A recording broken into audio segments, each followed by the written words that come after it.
invitación de la Federación, agradecer también la asistencia de todos ustedes y espero que la exposición que vayamos a hacer con también el profesor mayor que viene en camino ya, le ayude un poco a aclarar algunas películas de pronto que uno nos pasamos cuando estamos adentro de la universidad, cosas que uno da como por hecho también, y la idea por lo menos de la exposición que a mí me interesa traer acá es justamente desmitificar algunas de las cosas que nosotros mencionamos.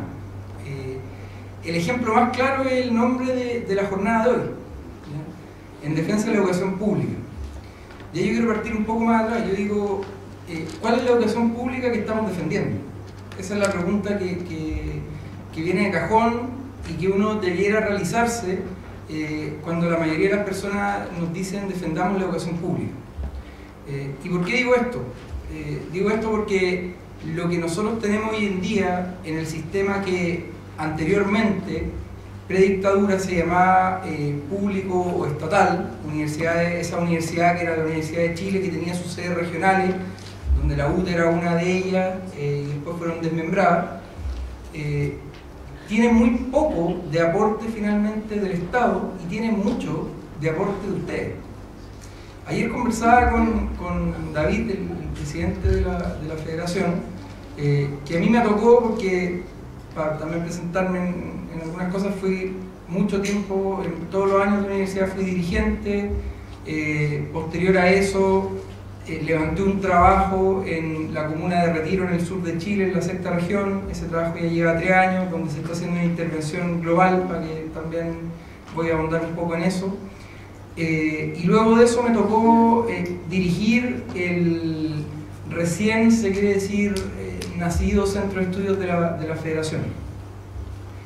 Y cuando me tocó dirigirlo, lo primero que me interesó fue ir a los espacios a explicar que lo que hoy día tenemos en educación superior, en particular, es un modelo, el público que se dice, de educación particular subvencionada, que es el mismo modelo básicamente que se tiene en la educación secundaria. Pero aquí no existe educación gratuita municipal, como sí existe, aunque la mayoría dice que es de baja calidad y los estudios demuestran que la calidad de los municipales y los particulares subvencionados es bastante pareja. Pero en la educación superior lo que tenemos es un modelo donde se tiene que pagar básicamente.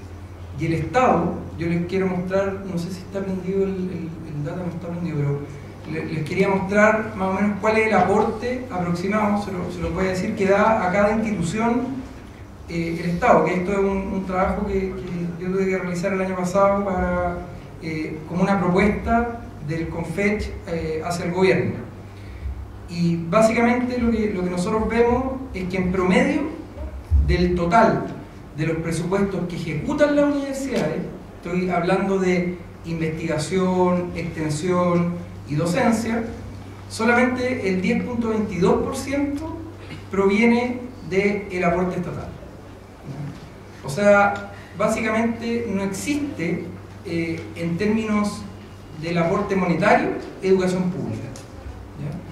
Claro, y uno puede preguntarse ya, quizás no existe por parte del Estado el dinero de la educación pública, pero podemos decir, igual las universidades tienen vinculación, hacen desarrollo, tienen investigaciones, y eso igual es un aporte hacia el espacio público, o hacia el espacio donde todos convivimos.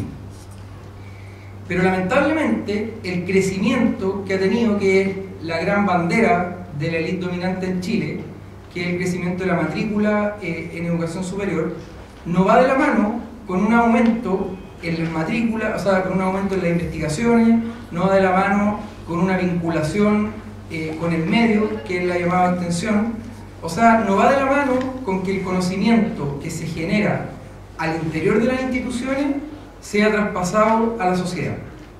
¿Ya? Como ejemplo aquí, la universidad de ustedes también en términos de dinero, solamente recibe el 13,02% de aporte estatal de todos los gastos que realiza. ¿Qué es lo que quiero decir con esto? Uno de pronto se encuentra con alzas de aranceles, uno de pronto se encuentra con algunas medidas arbitrarias tomadas por las autoridades, y a mí me tocó mucho enfrentar eso. Tuve muchas negociaciones de alzas de aranceles, también lo comentaba con los compañeros ayer, y yo en un momento de desesperación empecé a decir, ¿cómo puedo responderle a una persona que me está diciendo que la universidad se está destruyendo si es que no puede aumentar los aranceles? Y que la decisión la tiene que tomar él, porque él es el que sabe bien y cómo se manejan las finanzas dentro de la universidad. Y lo que se me ocurrió en ese momento fue pensar y decirle, ¿cuánto aportan los estudiantes a esta universidad? Y el promedio nacional de todas las instituciones del CRUCH, aquí estoy hablando solamente del CRUCH porque un estudio más acabado que el que ahora estamos realizando con un grupo de compañeros de todas las instituciones, de todo el sistema, todavía no lo hemos podido sacar, porque obviamente las instituciones privadas es mucho más difícil que entreguen esa información, es de un 45%. O sea, lo que yo le dije en ese momento, le dije, entonces hablemos como si esto fuera una sociedad anónima, si usted me quiere subir los aranceles de esa manera. Y en el directorio de esa sociedad anónima, los estudiantes deberíamos tener un 45% de representación. O sea, la decisión no la puede tomar usted solo.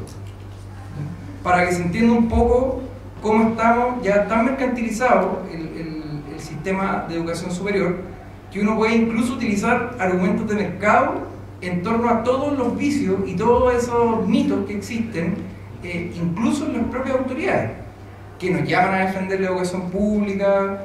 Eso solamente en términos de números, en términos de cifras, en términos de plata. Como decía, en términos de investigación ocurre algo bastante parecido.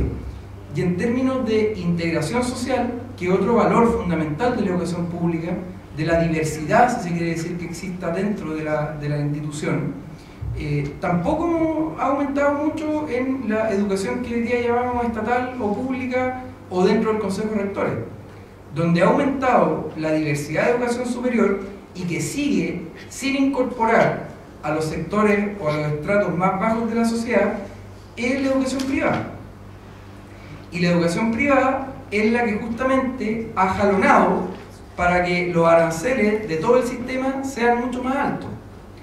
Nosotros el año pasado hicimos un primer avance en una investigación dividiendo el mundo de la educación privada, y la conclusión que sacamos, esto salió en varias columnas, incluso en una entrevista en TVN que me realizaron el año pasado en un debate con el diputado Pun, que hoy día salió defendiendo al ministro de Educación Beyer. No sé si se dieron cuenta o se enteraron de que finalmente va la acusación constitucional 58 versus 56 votos, y el Senado ahora tiene que ver si es que el ministro queda o no. Me tocó mencionarle que nosotros lo que logramos concluir es que, tal cual como en el sistema público, que hay universidades mucho más elitizadas que otras. Doy el ejemplo de mi universidad, que es completamente elitizada. O sea, es una universidad que tiene el 60% de estudiantes del estrato ABC1, C2, ¿ya? O sea, de los estratos más altos de la sociedad. En el sector privado, lo que se hizo fue generar un espacio en el cual existieran universidades para ricos y universidades para pobres. Y las universidades para ricos tienen mucha mejor inserción en el mercado laboral, tienen mucho mejores académicos, etcétera, etcétera, etcétera. Y los precios, si uno se da cuenta, son los que cortan un poco. De aquí pueden entrar los ricos y aquí solamente pueden entrar los pobres para mantener finalmente el mismo sistema.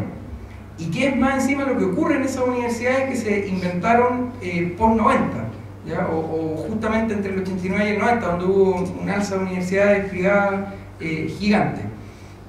Que los mismos dueños de las universidades son dueños de donde trabajan los padres de los hijos que van a esas universidades.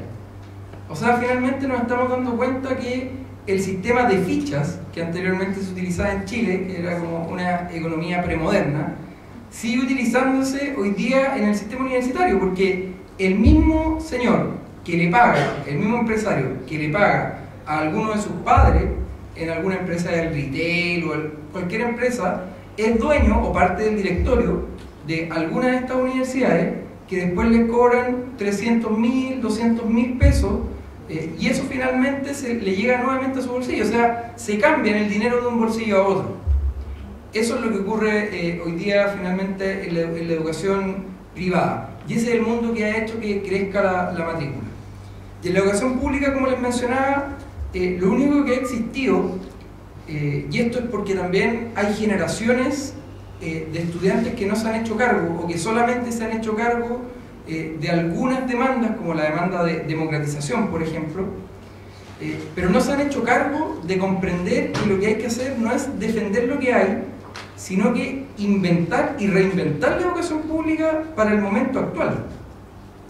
Ya no nos sirve caer en las viejas añoranzas de los años 60, porque más encima tenía muchos vicios, la educación de los años 60 también muy elitizada en las universidades.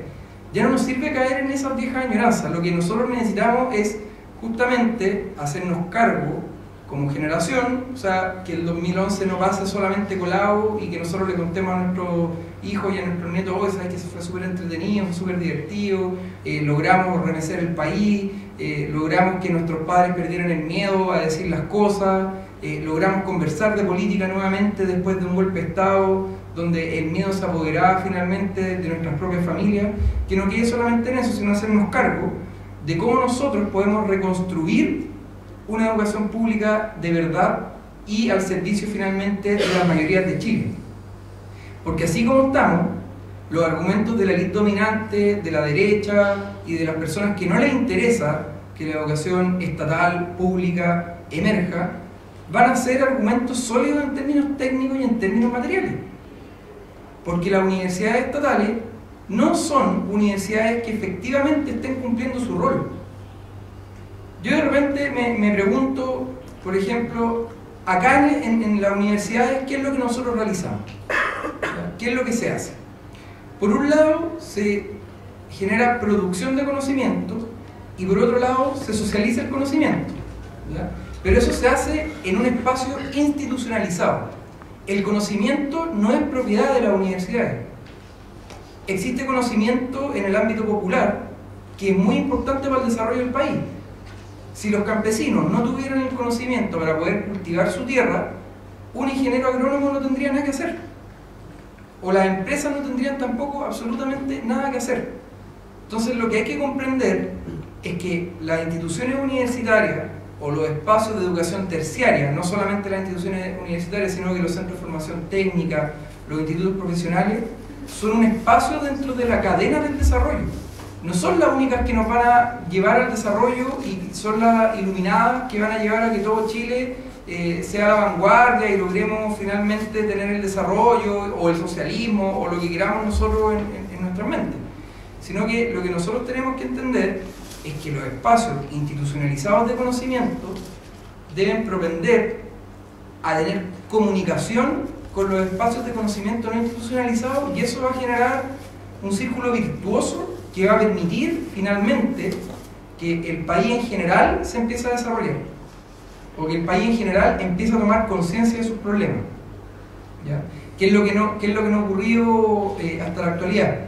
Una de las cosas también que me gustaría dejar ahí para un poco más adelante es que justamente yo quería partir con la pregunta de por qué defendemos esta educación que finalmente no es pública. O sea, yo creo que no hay que caer en ese vacío discursivo de decir que aquí lo que hay que hacer es defender la educación pública, porque lo que hoy día nosotros tenemos es una falta de conciencia muy amplia en vastos sectores de la sociedad.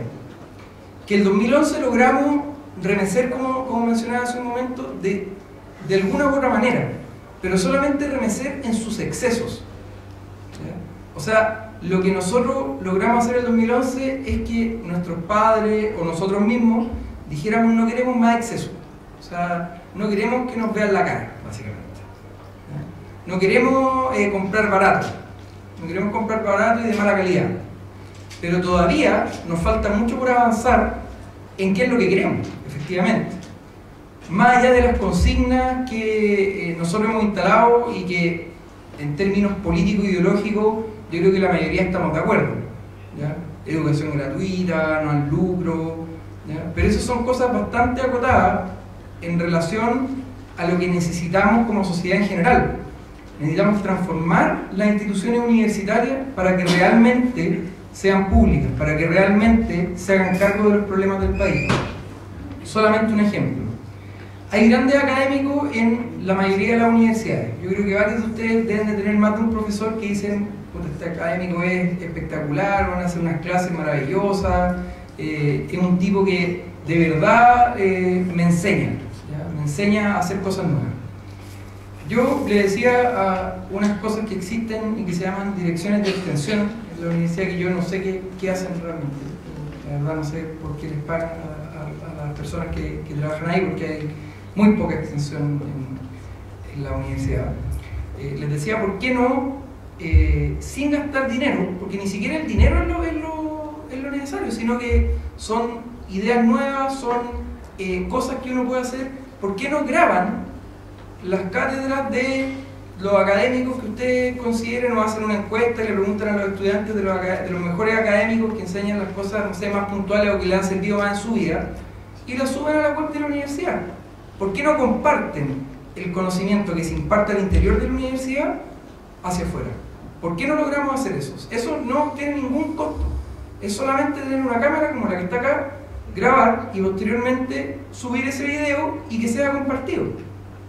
Básicamente la respuesta termina siendo porque nosotros tenemos que competir con otras universidades.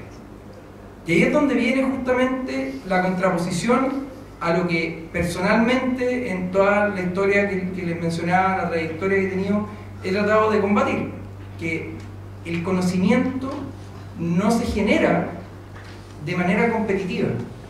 El conocimiento finalmente es una virtud social. O sea, los científicos actualmente no podrían estar en un conocimiento tan avanzado si los científicos de años anteriores no hubiesen avanzado en el conocimiento que ellos mismos tuvieron. ¿Ya? El conocimiento, básicamente, lo que quiero decir, tiende a ser traspasado socialmente y de generación en generación. Entonces, lo que nosotros estamos haciendo y lo que queremos decir es que el conocimiento es cooperativo, no es competitivo. Y en ese sentido es lo que hay que combatir al interior de las instituciones universitarias. ¿Ya?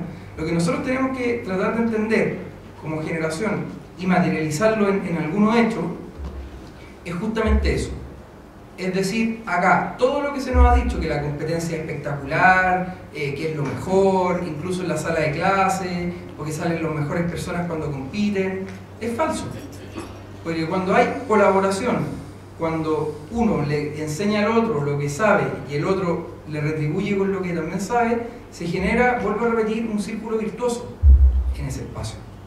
Y se generan individuos que tienen mucha más conciencia de dónde están situados, que es el problema más grave que hoy día tenemos. Hoy día se dice, y una de las tesis también que yo creo compartir, es que el movimiento del 2011 fue un movimiento que se menciona como mesocrático, o de las clases medias, no de los sectores populares, porque los sectores populares siempre han estado pujando porque han estado excluidos, ¿ya? Y se les incluye vía bonos, subsidios, vivienda, etcétera, etcétera. Pero se menciona que, y efectivamente yo creo, fue una movilización de sectores mesocráticos. Y los sectores mesocráticos, a la vez también en Chile, tienden a pensar que van a emerger. O sea, la mayoría de los sectores medios no cree que va a caer en la pobreza. Yo creo que la mayoría son todos de sectores medios, por lo que les mencionaba. En la universidad ingresan los quintiles más bajos de la sociedad, o los sectores como que están bajo la línea de la pobreza o en la pobreza. Entonces uno siempre dice, no, si yo voy a salir de la universidad y me va a ir mejor que mi papá. Pero aquí cada uno de nosotros, que en estos momentos somos privilegiados por estar al interior de una institución universitaria aprendiendo cosas nuevas o conocimiento institucionalizado, como le mencionaba anteriormente, puede tener un paso en falso y que su hijo termine cayendo en la pobreza o bajo la línea de la pobreza. Entonces nosotros mismos no nos damos cuenta, y eso no pasa solamente con nosotros que estamos acá en esta sala, sino que pasa con nuestros padres, pasa con nuestros abuelos. No nos damos cuenta que somos iguales a las personas que tienen menos recursos, que somos los mismos, que somos finalmente, la única diferencia que hay es con el quintil más rico de este país. Entonces, lo que tenemos que hacer en ese sentido es que las instituciones universitarias sirvan para que eso se comprenda también, para entender dónde nosotros nos situamos, dónde cada una de las personas que está componiendo la sociedad se sitúa y sea autoconsciente. Lo digo de esta forma porque el concepto que está detrás es el concepto que hace tiempo no se menciona, que es el de alienación, ¿ya? Que es el concepto de alienación que claro, uno dice, no, la tele vale callampa, súper mal la tele, apaga la tele, al final casi todos ven tele, entonces eso es como bastante paradójico. Y la televisión y los medios de comunicación masivos, incluso en las propias escuelas, se reproduce estos mitos que les acabo de mencionar y que no hacen que nos demos cuenta, y estos mitos y estas finalmente distancias que uno tiene que recorrer para llegar al punto de ser exitoso. Ya no, tú vas a ser exitoso, tú si estudias te va a ir súper bien, aquí la meritocracia es la mano en Chile, eso te va a llevar lejos por todos lados, va a ganar mucha plata y va a estar espectacular. Y eso finalmente es una falsedad, es una gran falsedad, porque la movilidad social que existe en Chile es una movilidad que se llama espuria, ¿ya? O sea, que no una movilidad, como se quiere decir, estructural, que uno puede efectivamente acceder al quintil más rico de la población.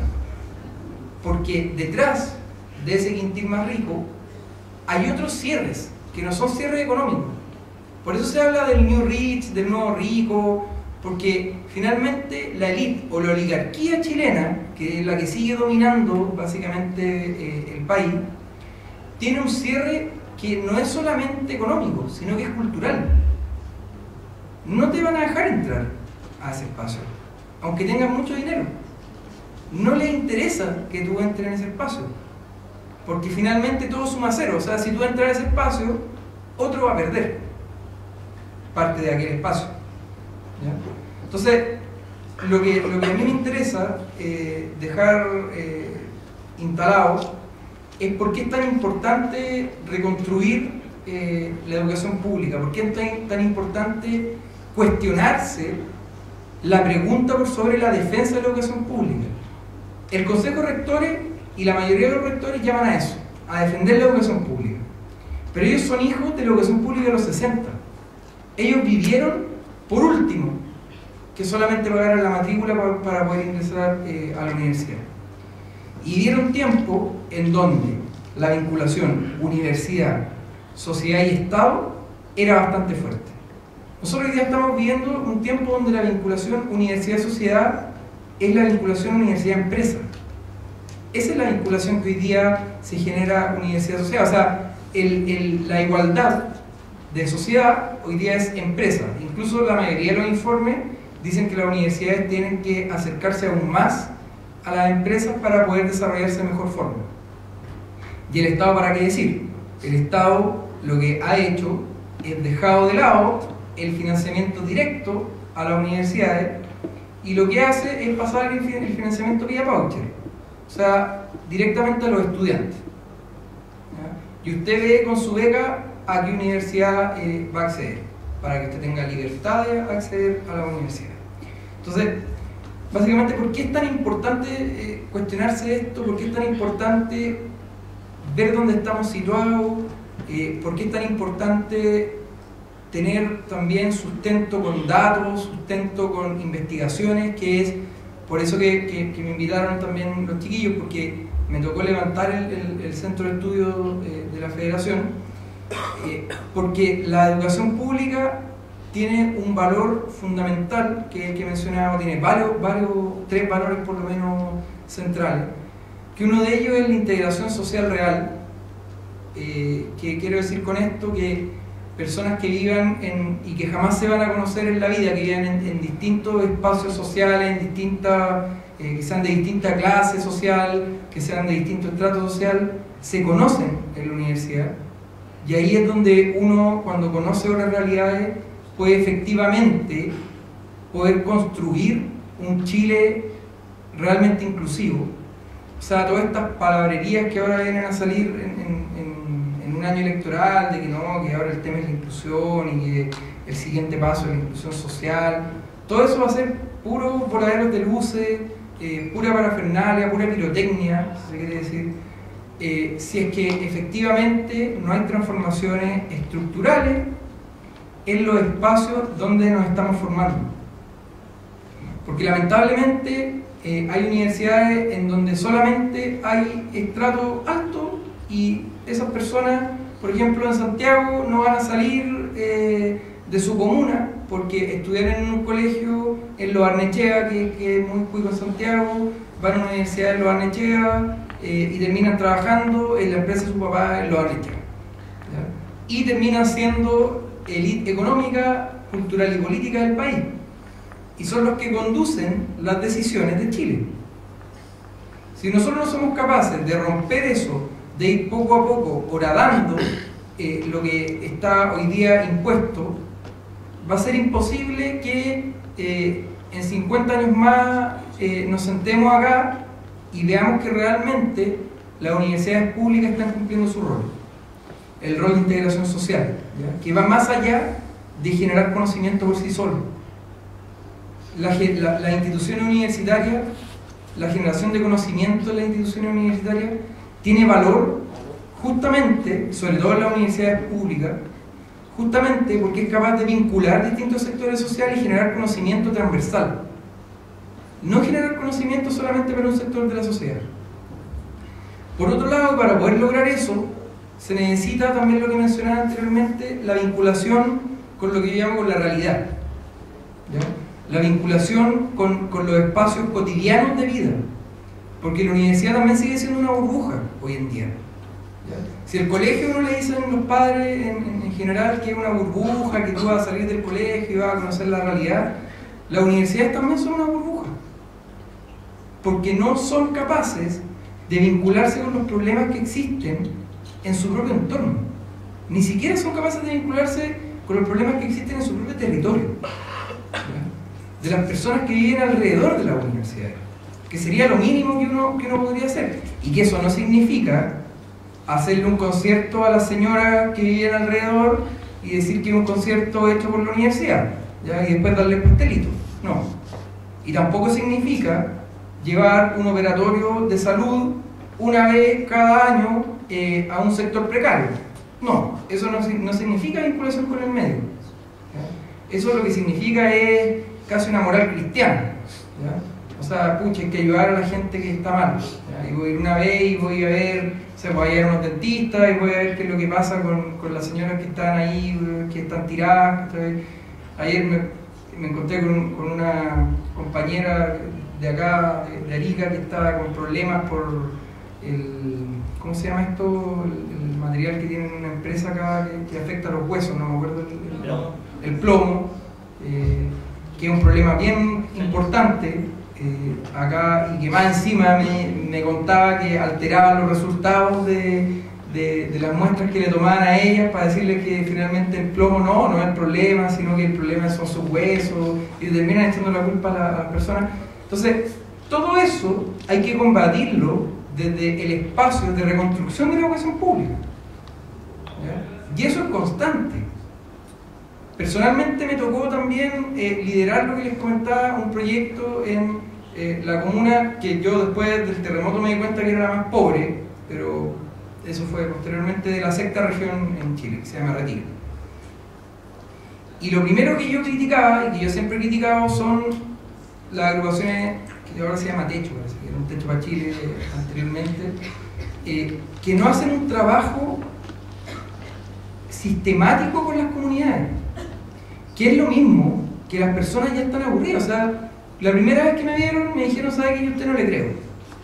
No le creo que va a venir de nuevo para acá. Y yo me tuve que quedar callado y pensar que con solamente el trabajo y con hechos concretos, que eso es lo que está esperando finalmente la sociedad chilena, hechos concretos y no más promesas, se van a dar cuenta de que efectivamente puede mejorar su calidad de vida, y efectivamente nosotros podemos tener un diálogo del conocimiento que tienen ellos y el conocimiento que tenemos nosotros, que va a tirarlos para arriba. Y llevamos 3 años haciendo eso. Y hoy día nos ganamos la confianza de una comuna entera. Nos ganamos, ellos nunca se habían movilizado en la vida, tuvieron problemas obviamente post terremoto por allá, se les cayeron varias casas, problemas de construcción.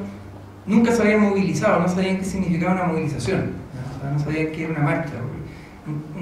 ¿Cómo se llama? Una comuna que tiene 80% de población rural, para que se entienda más o menos, y que la densidad geográfica era altísima, o sea, había una persona cada 2 kilómetros que había que ir a visitar, lo cual es bastante complicado. Entonces nunca no sabían que movilizándose podían lograr cosas. Y nosotros teníamos una doble pega, eso quiere decir, porque tampoco hay que ser talibán para estas cosas, en la cual también nos apoyamos con la municipalidad, porque sin el transporte de la municipalidad, sin la plata que nos conseguíamos a través del proyecto que nosotros presentábamos, no nos podíamos hacer cargo, sin el colegio que nos pasaba la municipalidad y nos sigue pasando para poder dormir, la comida para poder alimentarnos, no podíamos hacer absolutamente nada. ¿Por qué digo esto? Porque la universidad no se hacía cargo de esto. Esto fue solamente una iniciativa de estudiantes que posterior a eso se institucionalizó en la federación. Porque escribimos un proyecto, lo presentamos al gobierno, el gobierno obviamente lo rechazó porque vio que detrás del proyecto había un ánimo de concientizar finalmente a la población, ¿ya? Y de hacer valer sus derechos, en torno a la vivienda, en torno a la salud. Pero sigue ahí en pie, y ese tipo de cosas, por ejemplo, es una de las cosas que permite a la larga, que yo ahora salí de sociología, y permite que a la larga se empiece a institucionalizar en algún espacio. Porque, claro, alguna vez un presidente dijo, las instituciones funcionan, claro, pero ¿qué instituciones son las que funcionan? A mí por lo menos me interesa que las instituciones que funcionen y los espacios que se institucionalicen sean espacios que ayuden a concientizar a las personas. No espacios que sean solamente para resolver conflictos en torno a exceso del poder, sino que intenten abordar el tema de la esencia del poder, de que el poder reside efectivamente en cada uno de ustedes y que lamentablemente ahora lo tienen cooptado unos pocos. Para eso sirve la universidad pública. Y por otro lado, para lo que mencionaba, la generación de conocimiento, ¿ya? Y la generación de conocimiento también tiene varias directrices, ¿ya? Porque claro, hoy día, ¿cómo se mide la generación de conocimiento? Publicaciones Cielo, publicaciones Easy, no sé qué, que uno tiene que estar indexado no sé dónde, y todo. Y eso en el mundo, y esto no lo vengo a decir yo acá por primera vez, sino que lo dicen varios intelectuales a nivel mundial, también está cooptado por personajes específicos, ¿ya? En cada una de las disciplinas.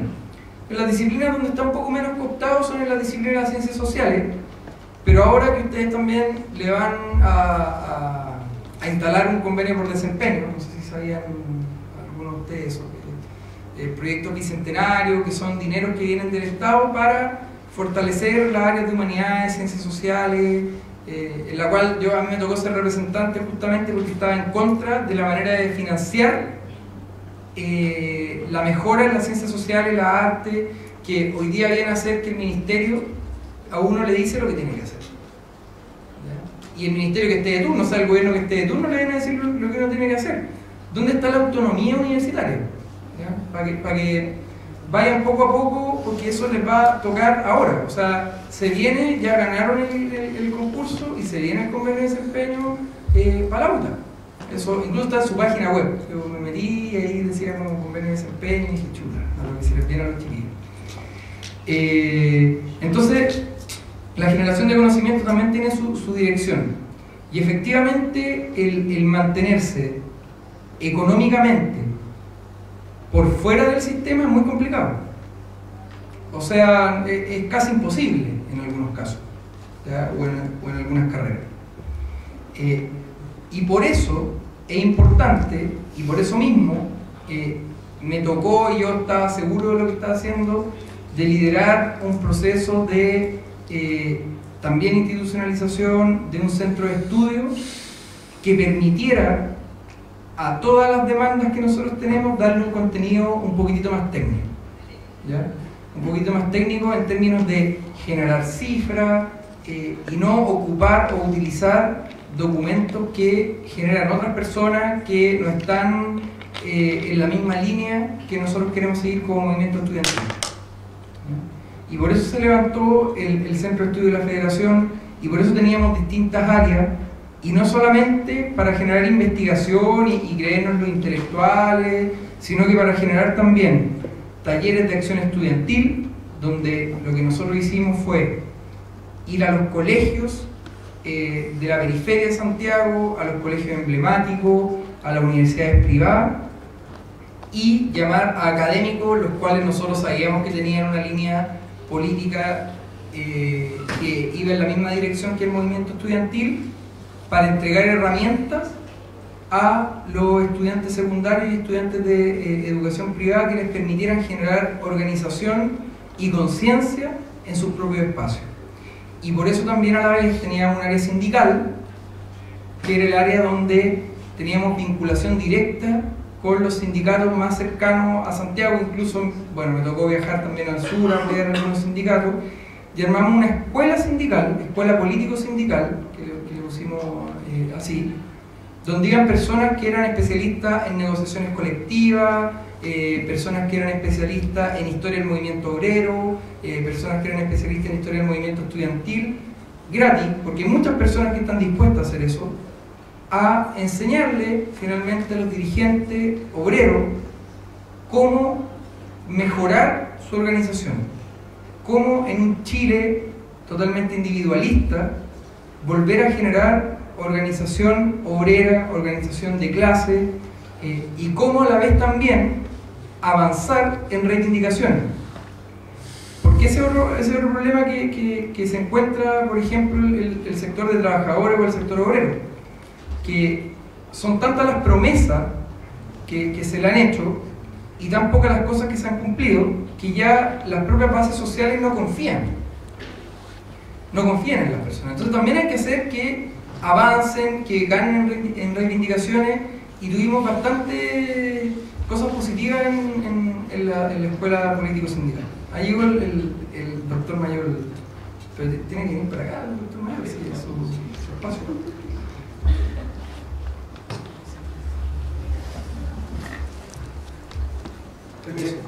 Permiso.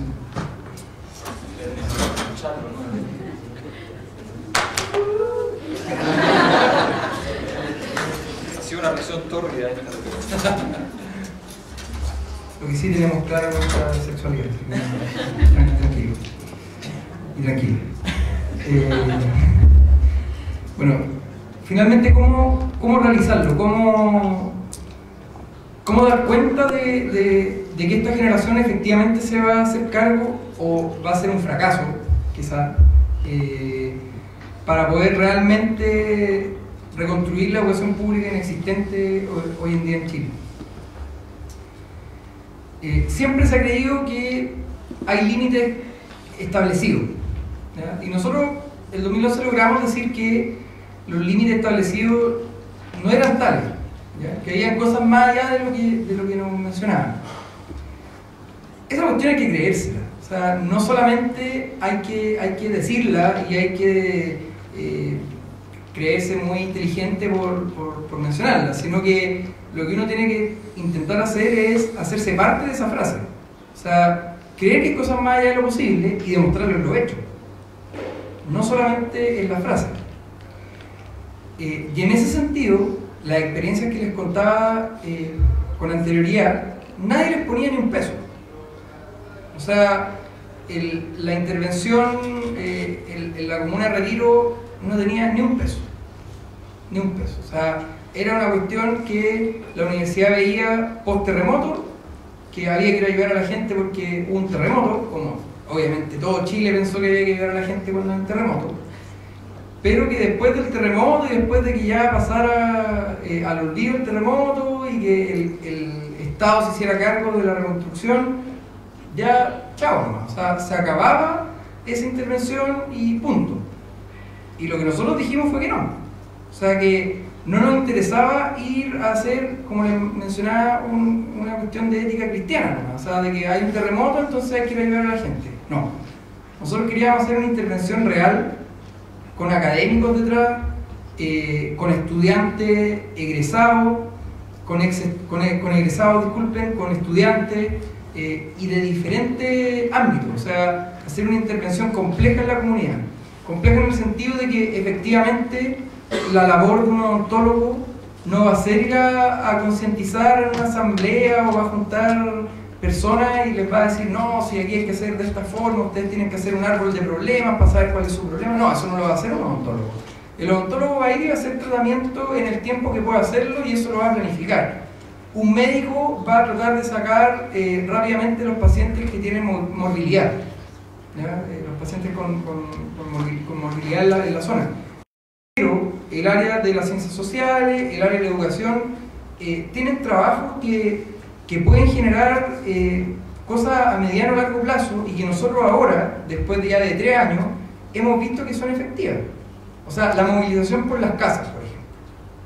Llevamos arquitectos, llevamos urbanistas, llevamos geólogos, que les explicaron a las personas que le habían construido mal y que todo lo que decía el director de obras de la municipalidad, con el cual obviamente teníamos que conversar también, era mentira. Porque el tipo no sabía, ni siquiera era porque era malo, sino porque el tipo tenía que conservar su cargo, necesitaba las lucas para sobrevivir, y le mentía a la gente. Le decía que no, que estaba todo ok, que la construcción estaba bien hecha. ¿Qué fue lo que hicimos? Llevamos cientistas sociales, llevamos arquitectos, como les mencionaba. Los juntamos a todos y dijimos, para allá tiene que ir esta cosa. O sea, lo que nosotros queremos, que es lo que he tratado de decir todo el rato, es generar mayores niveles de conciencia en la ciudadanía o en la sociedad civil de la comuna. Y eso funcionó, se movilizaron y hoy día le están construyendo casas nuevas. ¿Ya? En base a lo que se mencionó, a los requerimientos técnicos que mencionaron los arquitectos que fueron hacia allá, los geólogos que le dijeron acá hay un problema en la zona y van a tener que mover las viviendas acá, cosa que es carísimo.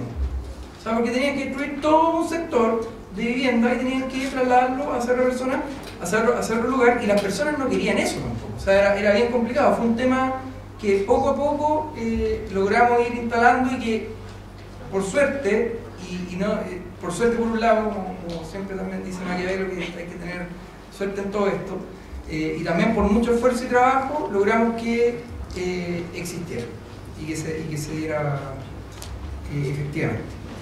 Y por otro lado, la otra experiencia que les comentaba, que es la del centro de estudio, que también ayude a que dentro de la universidad y fuera de ella se generen debates en torno a las demandas que nosotros estamos levantando. Se generen debates, y no solamente debates como de hagamos un foro, ¿ya? Hagamos un foro y que venga el profesor Mayol y que venga el Pablo y que hablen y que hablan bien, que entretenido, son divertidos y saben cosas. No, sino que se genere un debate efectivo y que se generen propuestas concretas, porque lo único que nos queda de aquí en adelante es intentar, y yo creo que se va a lograr, generar un programa alternativo a lo que ya existe. Y eso no se genera por arte de magia. ¿Ya? Eso se genera justamente compartiendo tanto el conocimiento institucionalizado dentro de la universidad, el conocimiento popular que existe fuera de ella, que el que les mencionaba que era muy importante, para poder así empezar a ver cuáles son las cosas en las cuales sí podemos ir avanzando, y hoy día nos dicen que no podemos avanzar. Ejemplo claro, yo tuve una discusión el año pasado en el Parlamento con obviamente los parlamentarios que estaban de acuerdo con la reforma tributaria que hizo el gobierno. También se lo comentaba ayer a los chiquillos. Tuve una discusión bien fuerte y apareció un asesor de Bayer y apareció Bayer, me acuerdo también el año pasado. Y ellos decían que el gasto de los 1.200 millones de dólares de la reforma tributaria, que la mayoría de ustedes debe conocer ese debate, era un gasto de un Estado eficiente. ¿Ya? Y tuve una discusión justamente por la eficiencia de eso. O sea, ¿qué eficiencia me está hablando si la plata finalmente, antes en ese momento no habían sacado los bancos del CAE, por ejemplo? O sea, que fue una gran ganada del movimiento estudiantil el año pasado. ¿El año pasado fue? El año pasado. Sí, el año pasado fue del CAE. Y yo le decía, o sea, usted está invirtiendo más dinero en los bancos. ¿Qué tiene eso de eficiente? Y yo le decía, teníamos una propuesta alternativa, que era una propuesta en la cual se le da 30% de la ejecución presupuestaria, o sea, del presupuesto que gastan las universidades del CRUNCH, cosa en la cual yo no estoy de acuerdo. O sea, yo creo que está haciendo una propuesta política contingente, se quiere decir, pero yo no estoy de acuerdo con pasarle plata a las universidades católicas. Yo creo que siempre hemos estado muy de acuerdo con el profesor Mayor. Pero para mantener más o menos el equilibrio político y que no se quebrara el CRUNCH en un momento importante, donde ya había una especie de unidad dentro del espacio, se le pasaba 30% de dinero al CRUNCH, pensando no en los criterios históricos del aporte fiscal directo. Ustedes saben que hay criterios históricos de repartición de plata del aporte fiscal directo de un 95% de eso, y hay un 5% que se compite del aporte fiscal directo. Entonces, lo que yo quería hacer era destruir ese criterio histórico, que es una cuestión nefasta, y decir, acá hay una ejecución presupuestaria de todas las universidades.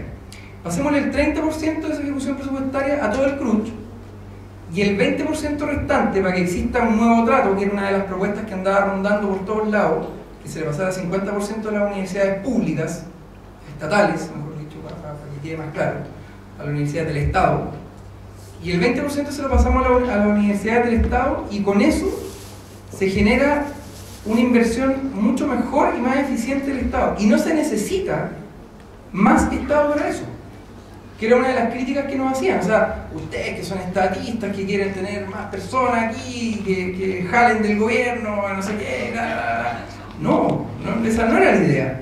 La idea justamente era que el gasto fuera mucho más eficiente, siendo que tenemos ideas totalmente opuestas a lo que plantea el gobierno. O sea, para mí era que le pasaran 100% a las universidades públicas, y claramente el Ministerio de Educación, que es una institución nefasta, o sea, es de los ministerios más nefastos que me ha tocado ver, en un momento controlado por la democracia cristiana en los gobiernos de la concertación, y más encima con unos cuadros al interior de ellos, tecnócratas pésimos, así, pésimos, de la peor calaña existente.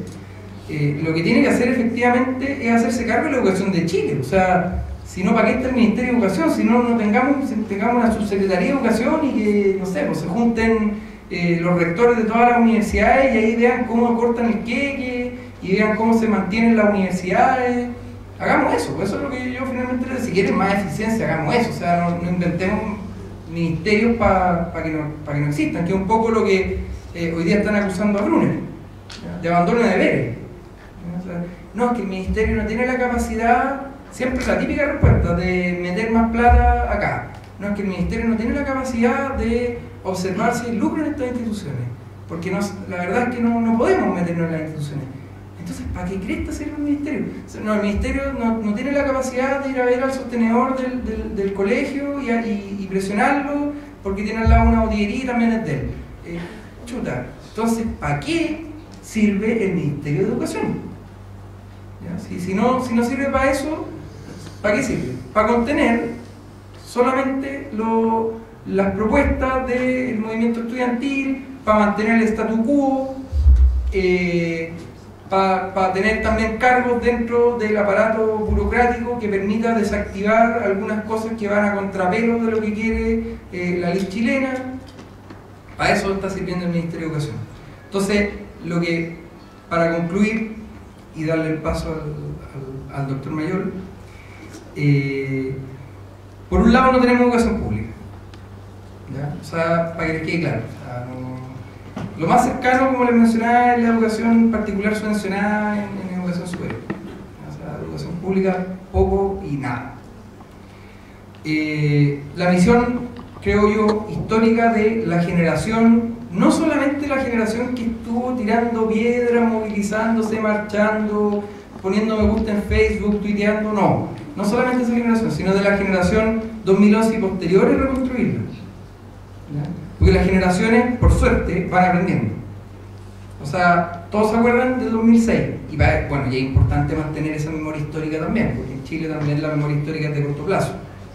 ¿Ya? De corto plazo. O sea, uno va a Argentina, ve el tema del régimen militar y o sea, otra cultura, otro tipo de entendimiento del régimen militar, de los torturados, de los detenidos desaparecidos.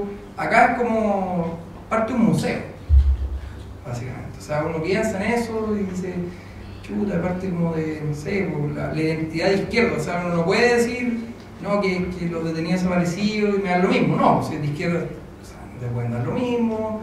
Como parte de una identidad.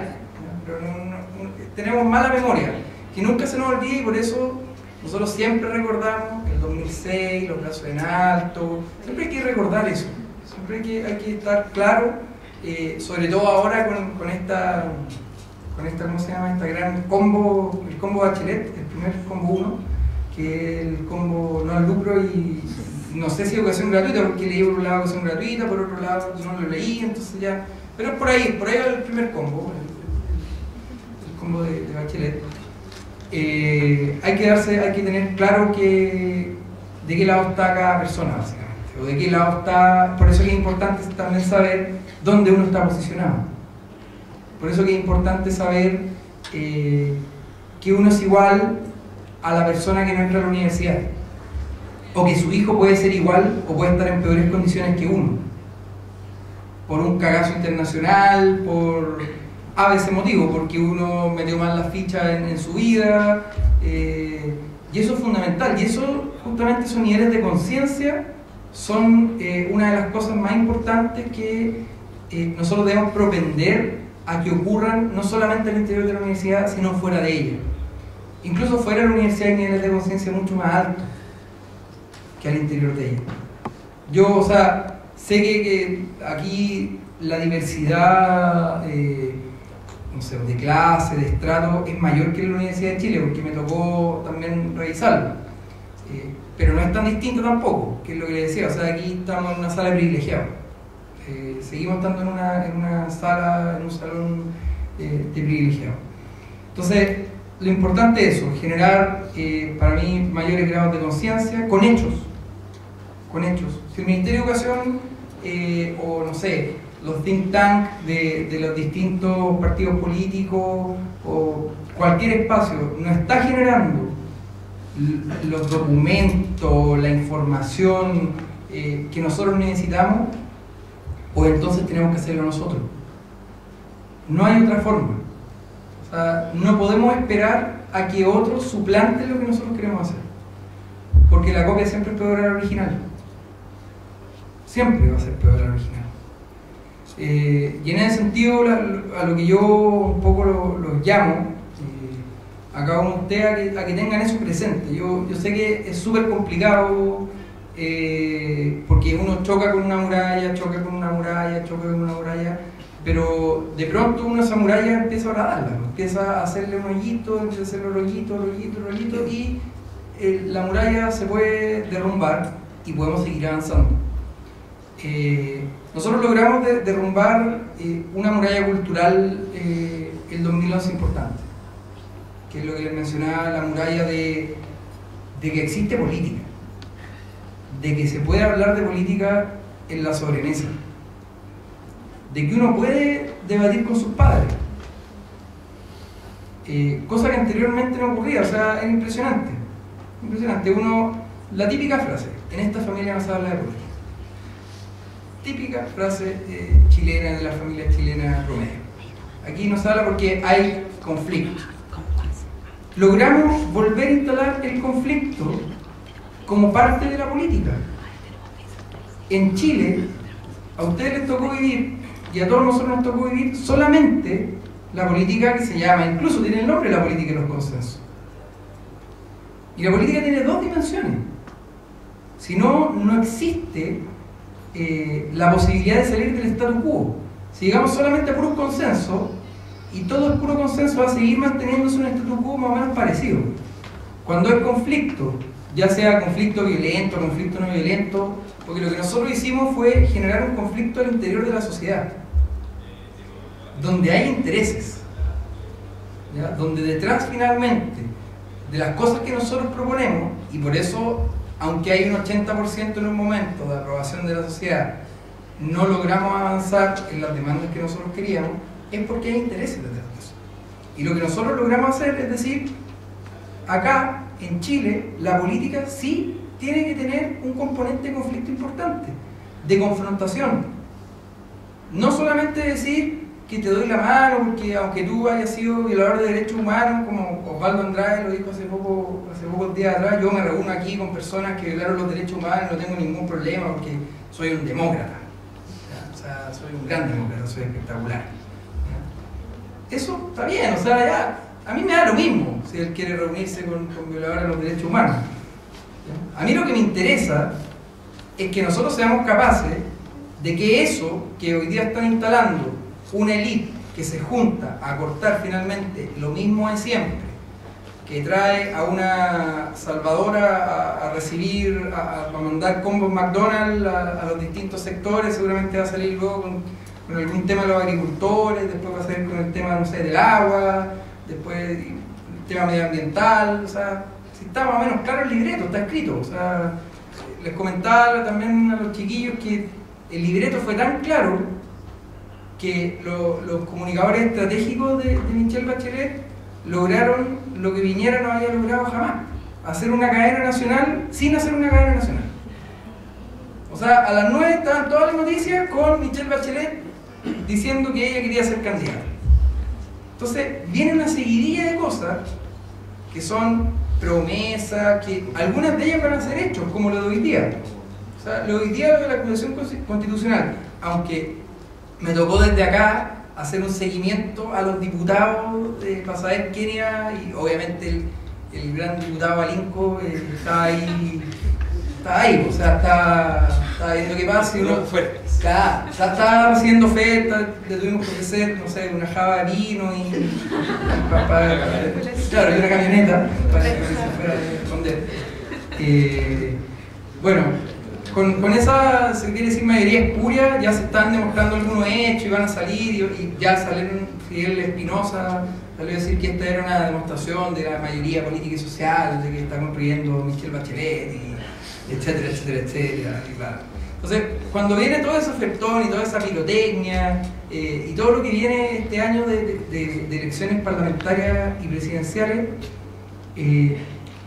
nosotros que creemos efectivamente lo que estamos diciendo, que creemos que más allá de una verdad, es una necesidad, necesitamos prepararnos bien para eso y no caer ni no pisar el palito. Necesitamos saber estratégicamente bien quiénes son los que están en la vereda del frente, aunque se vistan igual a nosotros y se pongan en la vereda acá. Necesitamos tener claro estratégicamente eso, y tácticamente necesitamos empezar a dar pasos. O sea, no podemos, por eso les decía, no podemos quedarnos con la idea de que el 2011 fue una cuestión así como súper linda y que logramos que todo lo que les mencionaba, que nuestros papás discutieran con nosotros y nos apoyaran y bla bla bla. O sea, no sacamos nada con volver después del 2011 a tuitear y poner me gusta en Facebook de cada una de las cosas, ¿ya? Tampoco nos dimos cuenta que tampoco sacamos mucho con marchar todas las semanas, ¿ya? Que no quiere decir que no haya que hacerlo. O sea, efectivamente la movilización social fue la que remeció al país, pero necesitamos en nuestra trinchera, aquí Armando decía, hablando en términos norcoreanos, en nuestra trinchera necesitamos armarnos para poder atacar de buena manera, porque nos dimos cuenta que cuando atacamos sin ningún arma o con unos cuchillos a estos grandes tanques que existen hoy día en la sociedad chilena, no le hace ningún daño, ¿ya?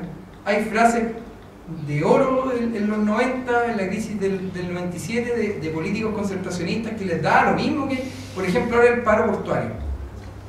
Claro, ahora la derecha está importando mucho, salieron a la raíz, salieron todos a hablar del paro portuario, pero Chile resiste varios meses con paro.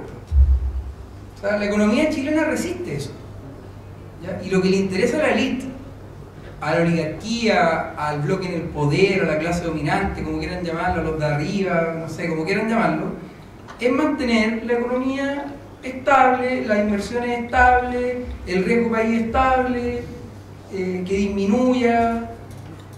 O sea, eso es lo único que le interesa. Entonces, nosotros tenemos que armarnos bien, porque lo que tenemos que hacer es salir a convencer también de que no solamente lo que importa son los excesos del poder, como mencionaba, sino lo que nosotros tenemos que cambiar es la esencia de cómo se construye finalmente el poder en Chile. Y en ese sentido, el trabajo de reconstruir la educación pública en cada una de nuestras instituciones, en el espacio cotidiano, desde decirle al rector ¿por qué usted no sube los aranceles?, desde decirle al académico ¿por qué no hacemos un trabajo afuera de la universidad, en alguna clase que obviamente esté acorde a eso, no le va a pedir a un epistemólogo ¿sí o no? ¿Qué vaya a hacer? No le pidan nada. No le pidamos nada. Que vayamos a hacer un trabajo afuera de la universidad, desde ese tipo de cosas, desde decirle al compañero, ¿sabe qué, compañero? Hagamos una asamblea porque la verdad tenemos que organizarnos porque hay problemas acá en la universidad, porque hay problemas en la ciudad. De no esperar y no delegar ni siquiera en los chiquillos de la federación las cosas que hay que hacer, sino de ser, vuelvo a repetir, un colaborador de la organización, de ser conscientes de que tenemos que ser colaboradores de las organizaciones, y esa colaboración tiene que tener una dirección y un sentido, que es la que yo creo que todos tenemos claro, que es la que he venido diciendo ya hace harto rato. Entonces, ya he hablado mucho y tengo sed, y le agradezco que me hayan escuchado, espero que hayan después obviamente espacios para preguntas, para discusión, que es lo más entretenido de estas cosas. Y los dejo con el gran doctor Albert Mayo. Muchas gracias.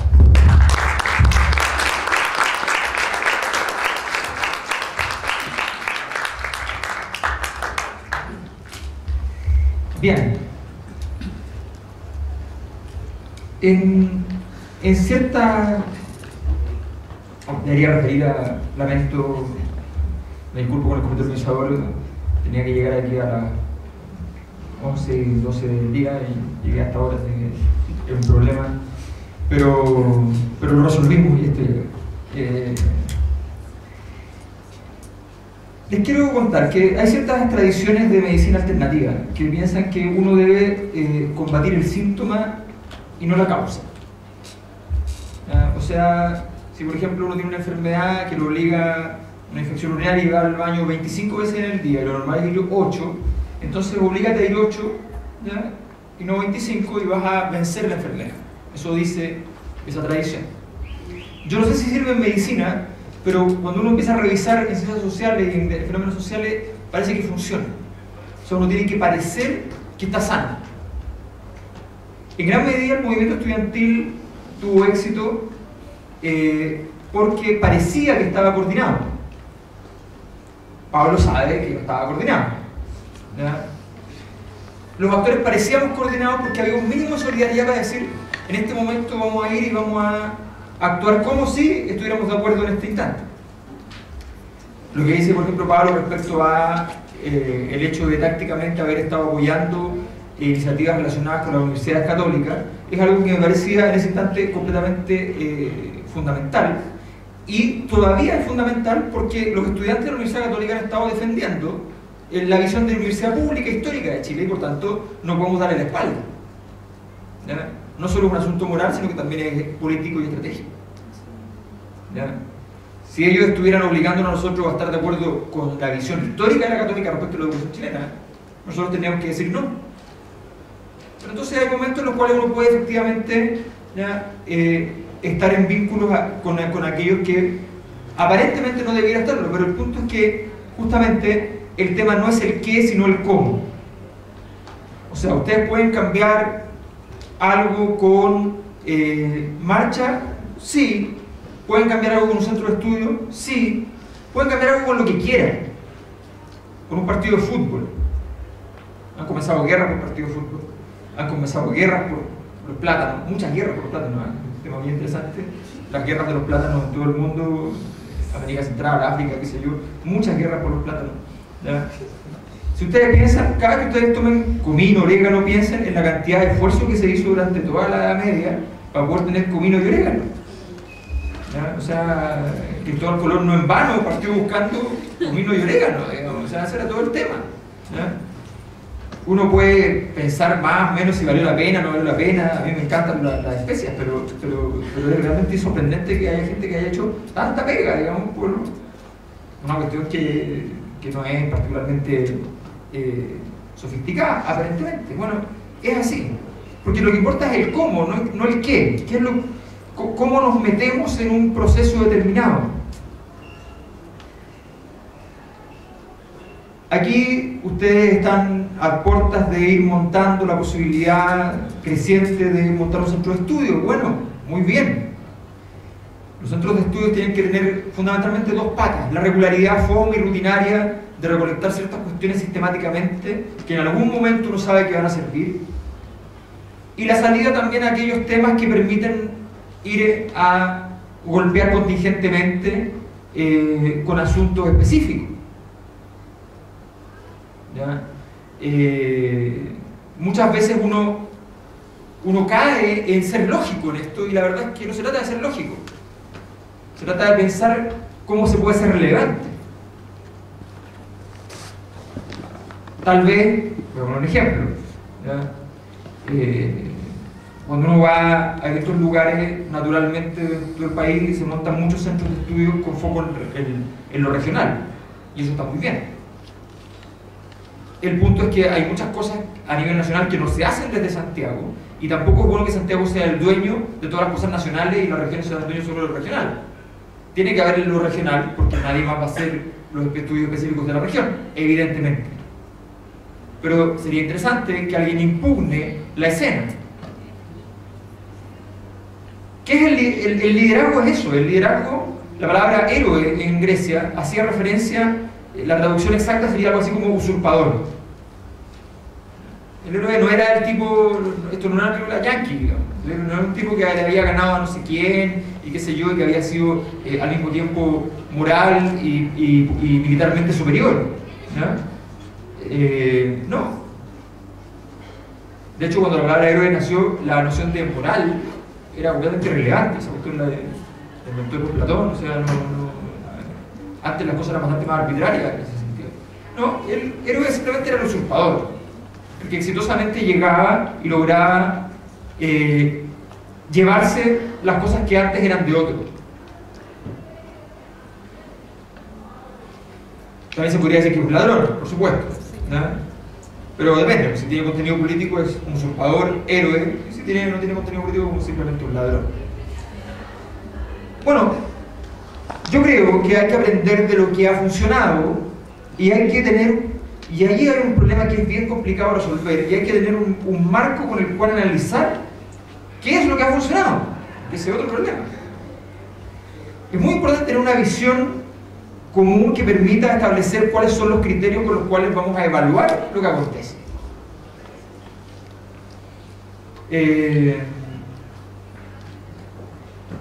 Yo he criticado mucho el hecho de que dentro del ámbito de la interpretación de los movimientos sociales del último tiempo, ¿ya?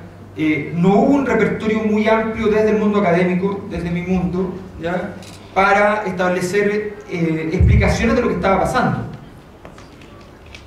que es distinto a decir que haya una versión sobre lo que estaba pasando. No, explicaciones, o sea, de dónde viene esto, hacia dónde va, ¿ya? Eso es algo que creo que desde las ciencias sociales hemos ido quedando al debe, como también quedamos al debe los académicos en salir a apuntalar al movimiento estudiantil. Quedamos al debe. A nosotros nos hizo un gran favor Sebastián Piñera y el Mercurio, erradamente cometieron un error importantísimo. Para tratar de atacar el movimiento estudiantil, decidieron, en primer lugar, no negociar con los rectores, que estaba negociado, y de verdad era una negociación espantosa para nosotros, espantosa, ¿ya? Porque los rectores, además había sido la ironía más grande, porque los rectores llegaron pidiéndole lo que el gobierno quería darle. O sea, los rectores dijeron diciendo, queremos estas 5 cosas. Y sí, ay no, la quinta no, porque no, esto no puede ser, esto es un escándalo, ¿cómo me puede pedir esto? Había que firmarlo. Y la vez comete el error, ¿ya?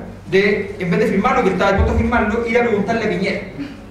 Y Piñera, que le encanta golpear a Lavín, le dijo, pero eres un blando, ¿cómo se te ocurre? Vamos a firmar esto, es el colmo, mira lo que están viendo la cara, estos tipos, ¿qué se creen?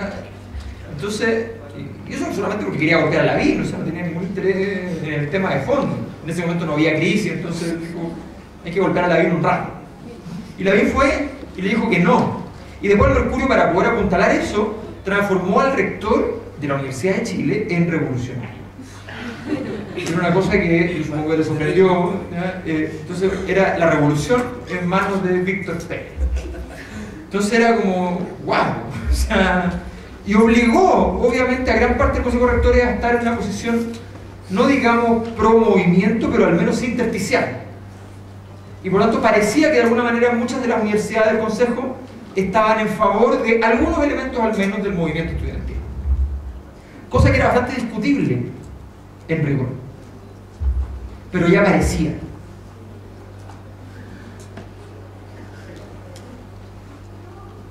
En esos procesos es muy importante que lo que puedan hacer los académicos, porque los académicos, ¿cuál es el problema de los estudiantes? Que en un momento determinado en la casa dicen, sí, estos cabros tienen razón, pero son muy niños y son idealistas, cualquier cosa así, ¿ya? O, en su peor versión, estos son unos pendejos de mierda, no tienen la menor idea de nada, nunca han trabajado un peso a nadie, y por tanto cállense y desaparezcan de mi vida, ¿ya? Porque es normal, porque la gente tampoco quiere, en Chile, eso lo tenemos bastante investigado, la gente no quiere tener ilusiones, porque las ilusiones producen desilusiones, ¿ya? La gente dice, no quiero tener un perro porque se me va a morir, voy a llorar, ¿ya? No quiero tener hijos porque es un problema, voy a sufrir, ¿ya? O sea,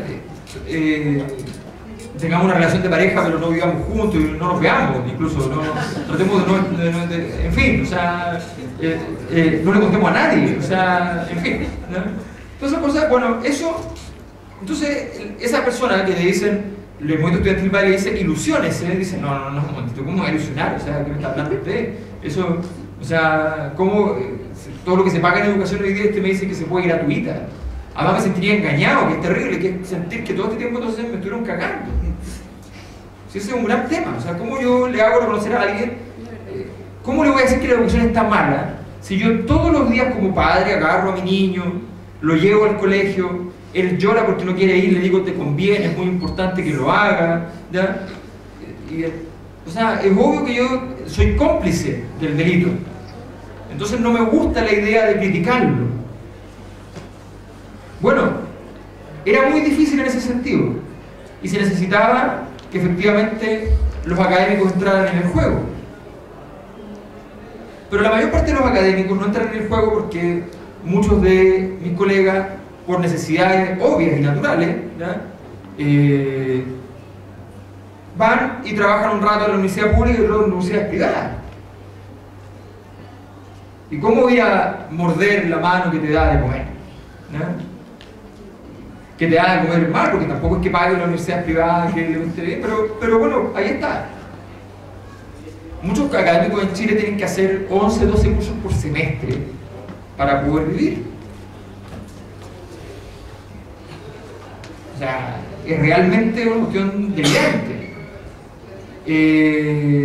Porque además es obvio que no te acuerdas lo que pasaste en la clase pasada, o sea, no hay ninguna posibilidad, o sea, la probabilidad de que repitas clases es altísima. Bueno, todo eso pasa. Entonces, ¿qué es lo que ha funcionado? Nunca hay que pensar que una cosa es la que funciona.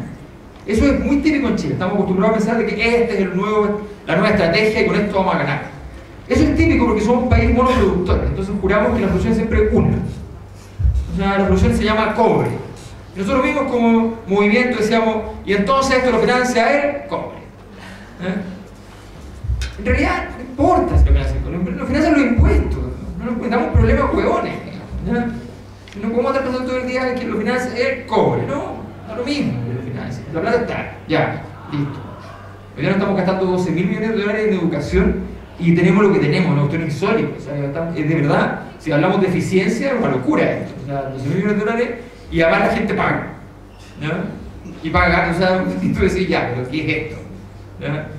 Y no hay centro de formación técnica público, y no hay, o sea, no, es incomprensible. Un análisis de eficiencia ahí es para llorar. Bueno, revisemos efectivamente qué es lo que funciona. Hagamos que los síntomas parezcan la causa final. Hagamos que parezca que estamos coordinados. Hagamos que parezca que tenemos más poder del que tenemos. Hagamos que parezca que hemos logrado llegar a los niveles de comprensión que no hemos llegado, porque hay una cosa que es muy importante. Cuando Marx dijo que la sociedad no solamente hay que comprenderla, sino que también hay que transformarla, no dijo algo que está diciendo en la frase, pero que hay que entender. Y es que muchas veces para comprender la sociedad también hay que transformarla. Porque cualquiera de nosotros no entendíamos suficientemente Chile antes de las movilizaciones. El movimiento estudiantil, esto es algo que digo solamente en la interna del movimiento, pero el movimiento estudiantil, meses antes de las movilizaciones del 2011, uno le preguntaba a gran parte de los miembros del movimiento si querían en la educación gratuita y todos le decían no. Arancel diferenciado. Arancel diferenciado. Claro, y eso era pensar con la derecha. Pero así funcionan los procesos de hegemonía, o sea, uno empieza a pensar como piensa el otro. Hasta que de pronto, cuando dijimos educación gratuita, el otro va y dice, no, arancel diferenciado. Y decís, mierda, o sea, me estabas cagando, de nuevo, digamos, o sea, y yo me estaba cagando solo. ¿Ya? Para que uno se cague solo, existe el Mercurio, por ejemplo. ¿Ya? Eso permite que uno se cague solo. Lee, se informa, emite una opinión, ¿ya? Y cagó. O sea, esa es la importancia de la medio de comunicación, esa es la importancia de todo eso. Hay que parecer coordinado. Entonces, uno puede parecer organizado, ¿ya? Y no estarlo.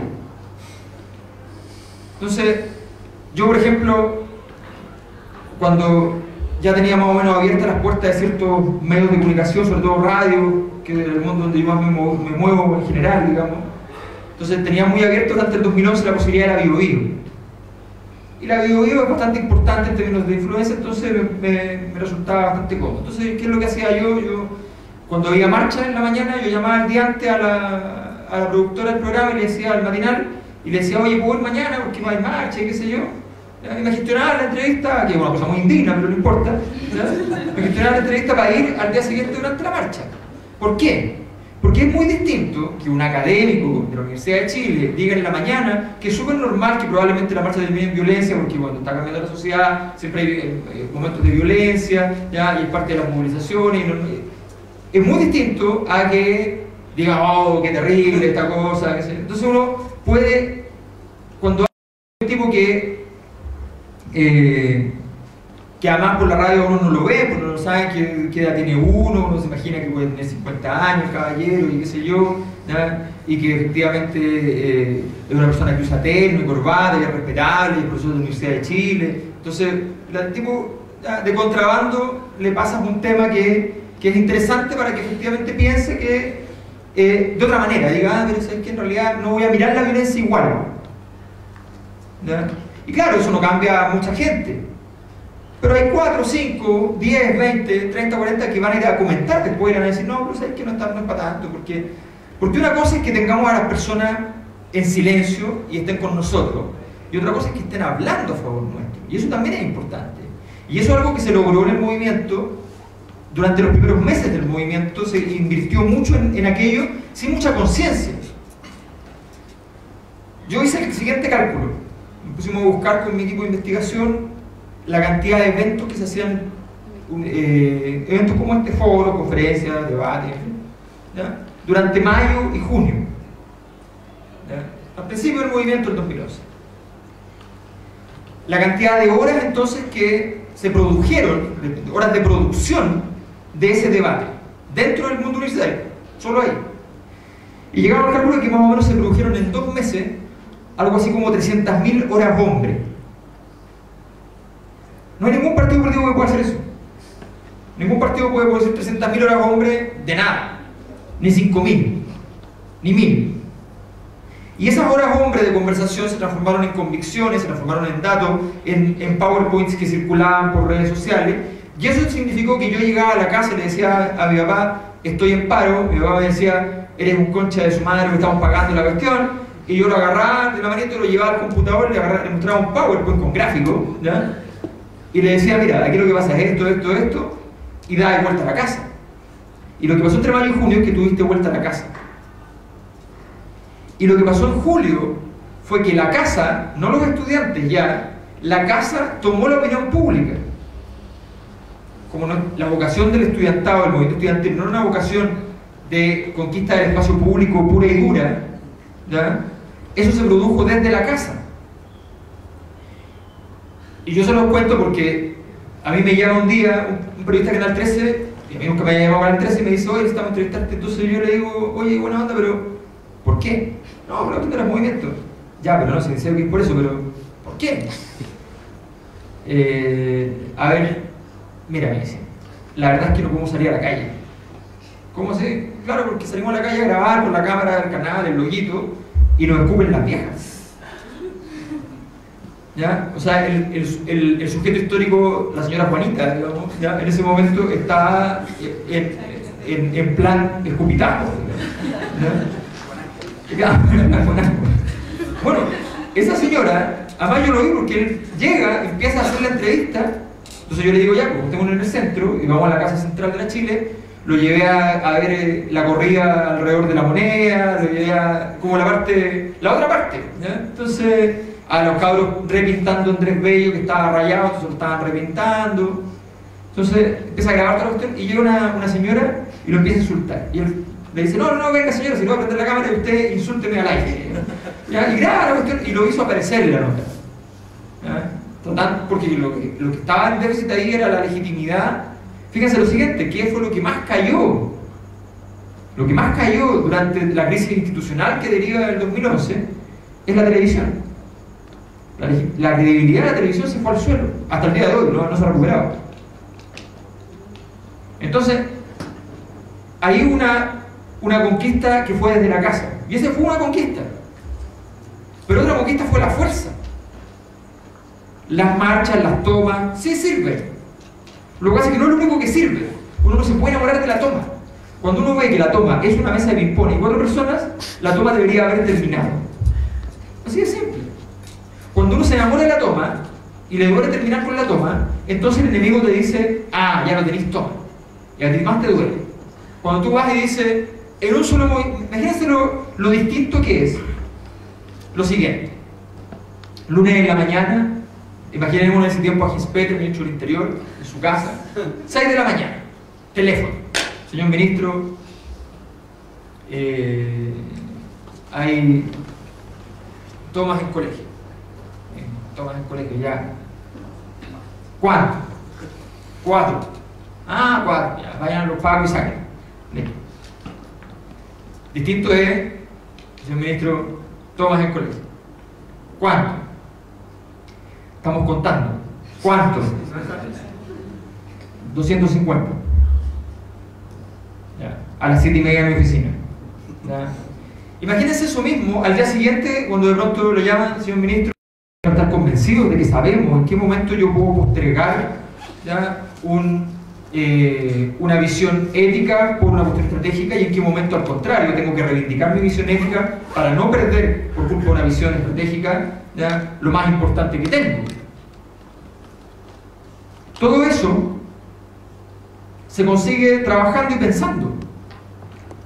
La claridad, tener un repertorio claro, tener ideas y a partir de esas ideas ir logrando analizar todo este proceso es muy importante. Porque si no, un día vamos a hacer una cosa y otro día hacemos otra.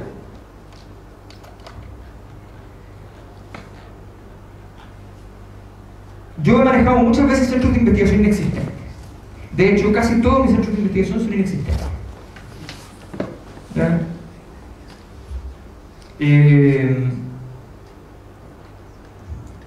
La gente de derecha diría que yo soy un emprendedor de la investigación, pero no es así, yo no me siento un emprendedor de la investigación, ¿ya? No, yo simplemente hago, o sea, como me gusta investigar y como me gusta, considero que la academia y la universidad pública debe haber docencia, investigación y extensión, y como en la universidad no se puede investigar a menos que vayas para poder investigar y postule a los fondos correspondientes y qué sé yo, entonces a veces te ganas un concurso, a veces no, si no te lo ganas no puedes investigar, bueno, yo investigo igual. Y tengo un equipo que se formó de la época que sí había financiamiento para un proyecto, tengo parte de un equipo y otro equipo y gente que ha ido llegando, ¿ya? Que está dispuesto a trabajar conmigo gratis. Y ese es el problema, ¿ya? Para ellos y para mí, ¿ya? Trabajan, pero con miras a siempre la ilusión futura de pasado mañana nos podemos ganar un fondo y cualquier cosa, digamos, y veremos que, ¿ya? Pero ahí está, o sea, uno puede montar cuestiones. Ahora, es muy importante el presupuesto, por supuesto. Fíjense la palabra presupuesto. La palabra presupuesto no es una palabra económica, es una palabra filosófica. Es un presupuesto, o sea, antes de los supuestos está la plata. Dos poetas contaban que ellos habían logrado tener una reunión con Pablo Neruda el año 55. Ya por entonces Pablo Neruda casi no había en el mundo una figura más importante que Neruda, ¿ya? Y entonces estos tipos se acercan y le dicen: nosotros queremos ser poetas, nos queremos ir a Europa, y venían como cualquier poesía de ese tiempo acá, tenía que irse a otro lado, ¿no? Entonces, y queremos viajar y conocer y escribir y qué sé yo, denos un consejo. Entonces Neruda le dijo: ¿tienen dinero para irse? No. Bueno, entonces no se vayan. Ese es mi consejo, no hagan nada. O sea, claro, porque evidentemente ahí el presupuesto no significa plata solamente, significa que en determinado momento tú tienes que estar en condiciones de poder mantener lo que estás haciendo. Es la consistencia del acto. Si tú tienes la capacidad para destinarle 8 horas diarias a ese proceso, ¿ya? Y no necesitas que te paguen por ello, formidable. Yo durante el movimiento estudiantil tenía un trabajo en el Banco del Estado, ¿ya? Entonces no tenía problema, ¿ya? Mi jefe me odiaba en ese momento porque yo, claro, tenía al mes 25 conferencias, iba a la universidad a hacer clases, iba a la radio, o sea, además me escuchaba en la radio, una cosa muy desagradable para él, ¿no? Porque no era cosa que se pudiera olvidar, sino que iba en el auto y escuchaba esto, no está en la oficina. O sea, era muy desesperante, ¿ya? Pero bueno, yo dije, mala suerte. Yo jamás en mi vida he abusado de un trabajo, qué sé yo, pero aquí lo siento, ¿ya? Claro, o sea, aquí me pondré rojo de vergüenza, pediré disculpas todas las semanas, todos los días, a cada instante, ¿ya? Trataré de terminar mi pega, pero oye, esta cuestión hay que hacerla. O sea, es el momento. En marzo del 2011,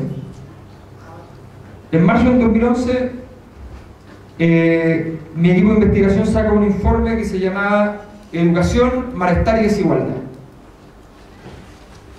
La gran conclusión, aparte de esta triada que va a pasar a ser muy importante después, ¿ya? La gran conclusión en todo caso está equivocada.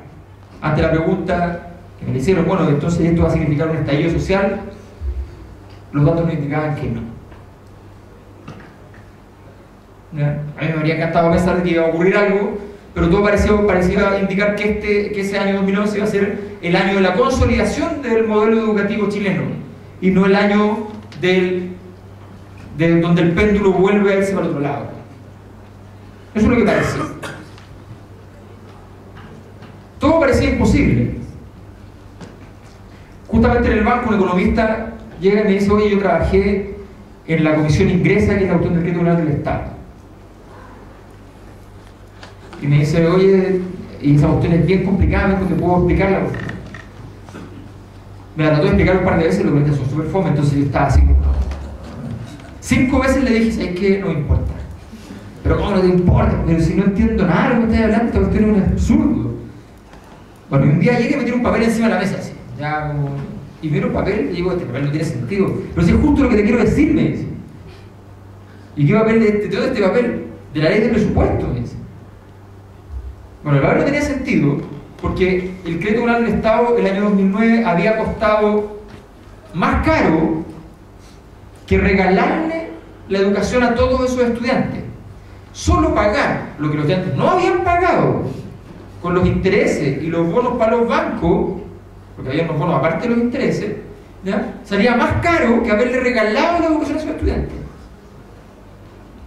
Entonces yo en ese momento le dije, explícame bien el crédito comunal del Estado. Y me explicó. Y yo dije, esto es imposible de explicar. Es imposible de explicar. Entonces, llamé a la BioBio, ¿ya? Y dije, oye, ¿sabes que hay este tema? Pero el tema es súper complicado. Felizmente me dijeron, ya te vamos a poner un periodista para que entienda la cuestión. Estuve estudiando como, no sé, 2 semanas la cuestión y empieza a sacar el tema. Logró encontrarle la vuelta periodística para poder sacar el tema. Y finalmente, el crédito comunal del Estado, que era objetivamente chino mandarín expuesto a población católica, ¿ya? O sea, de pronto, por lo menos queda en evidencia que era un desastre. ¿Ya?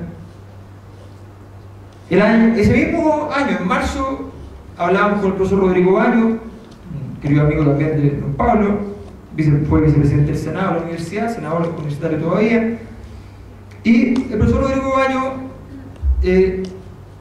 estábamos conversando y en la conversación aparece el tema de que ya nadie ocupa la palabra modelo, que la palabra modelo está muerta, que a nadie le importa la palabra.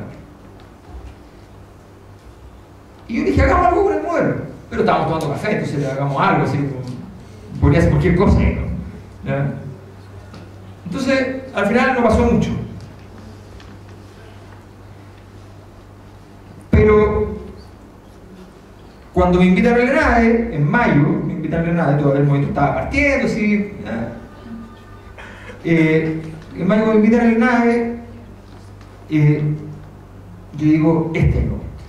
Aquí había que esperar harto tiempo porque era en noviembre la cuestión, pero en ese momento hay que aprovechar porque era evidente que lo que estaba pasando en el movimiento estudiantil era algo que rebasaba el tema educacional, pero no había para qué rebasarlo de inmediato.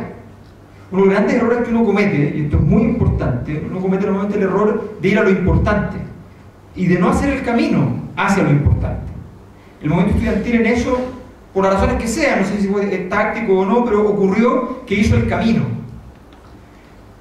Allá en Santiago había un tipo que se llamaba el hombre del cartel, que decía puras cosas razonables, pero la gente se reía de él, porque un tipo que andaba con un cartel que decía no más AFP, no más ISAPRE, cambio de la Constitución, ¿ya? Educación gratuita, puras cosas razonables, pero la gente se reía porque era una lista de supermercados de cosas por hacer, ¿ya? En el cuerpo de un tipo que caminaba por la calle. El movimiento estudiantil fue planteando la crítica al modelo de sociedad desde un lugar concreto. Empezó a plantear la crisis de la educación y desde la educación fue avanzando.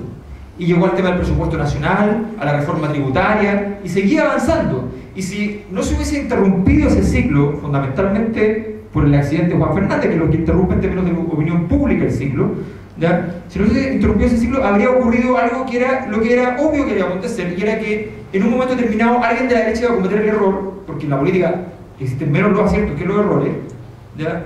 De hacernos el favor de decir, ¿sabe qué? La razón por la cual no se puede hacer educación gratuita es porque es inconstitucional. Porque esa es la verdad, es inconstitucional. Y ahí yo le voy a decir, bravo, excelente, es inconstitucional porque esta constitución está hecha para usted. ¿Ya? Entonces, pero tú sigues el camino con algo que es visible. Si tú le dices a la gente, nueva constitución, y ve una constitución aparecer, ¿ya? Y le decís, fin de las AFP, que es como, sí, me cae súper mal, pero ¿y qué pongo en cambio? Digamos? O sea, ¿cuál va a ser mi pensión? Dame mi pensión. ¿Cuál es? ¿Cuánto? ¿Ya? Cuando tú empezás a poner y sacar objetos así en un listado, tú decís, no, esta cuestión no va a funcionar. El grado de concreción que logra el mensaje es muy importante. Por eso las investigaciones, los gráficos, los datos, la posibilidad de discutir en ese plano es muy importante. Si uno quiere derribar una visión determinada hegemónica, es muy importante de pronto ir con el dato. Pero los datos por sí solos tampoco lo logran. Yo he mostrado el dato de que el tipo de colegio no genera ninguna diferencia en el puntaje CIMSE, ¿no? Sino que lo que importa es el nivel socioeconómico. Lo he mostrado 800 veces. En conversaciones así privadas, en medios de comunicación, lo he publicado en artículos científicos, lo que sea, no importa. Igual los municipales. Claro. Entonces, claro, igual los municipales, la gente los inscribe en los municipales, se va al particular subvencionado. Es así. ¿Ya? He insistido muchas veces que el mejor puntaje del sistema lo tienen los municipales a nivel socioeconómico medio alto, ganándole a los particulares de nivel alto. O sea, en el mejor nivel socioeconómico donde atienden los municipales son mejores que el nivel socioeconómico superior, ¿ya?, de los particulares. No importa. ¿Ya? ¿Qué haría usted en mi lugar? Bueno, sacaría a mi hijo del municipal y lo llevaría al particular subvencionado. Bueno. O sea, combatir eso, que es una práctica cotidiana, es muy complicado. Bueno, entonces el repertorio, yo insisto mucho, el repertorio es la clave. Don Pablo, que es músico, sabe perfectamente que una buena banda no existe hasta que logra tener un repertorio amplio. Cosa que en el momento que la gente menos espera, de pronto pueda tocar una cosa completamente distinta, o que le pidan algo desde el fondo de la sala y no tenga que hacerse el hit, porque nunca lo habían tocado, nunca nada. Es muy importante el repertorio, tener una amplitud de miras, tener muchos datos guardados que nunca hay ocupado y no sabéis si los vais a ocupar. Necesitamos mucha investigación de todo tipo, desde sistematización de datos. O sea, el PECA está siempre como la siguiente: no hay en Chile hoy día, una cuestión así básica, hemos montado todos los movimientos sociales, toda una cuestión.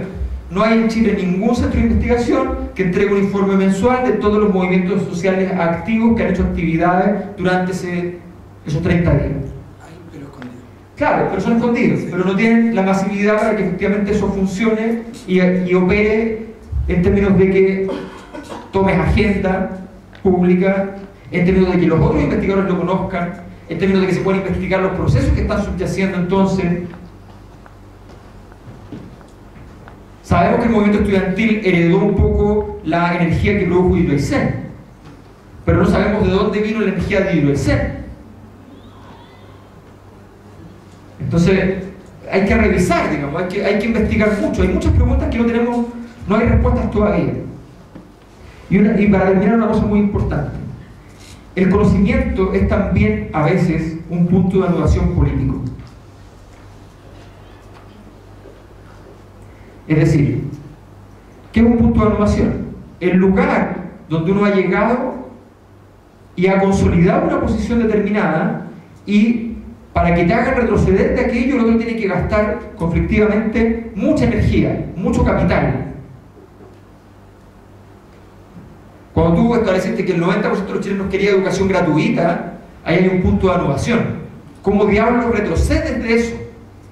Para la derecha es una tortura. Teniendo todo el poder y toda la plata, no pueden hacer retroceder eso porque hay un punto de anudación. Entonces, el conocimiento es capaz de ir produciendo puntos de anudación. Debemos ser capaces de ir dando esos pasos.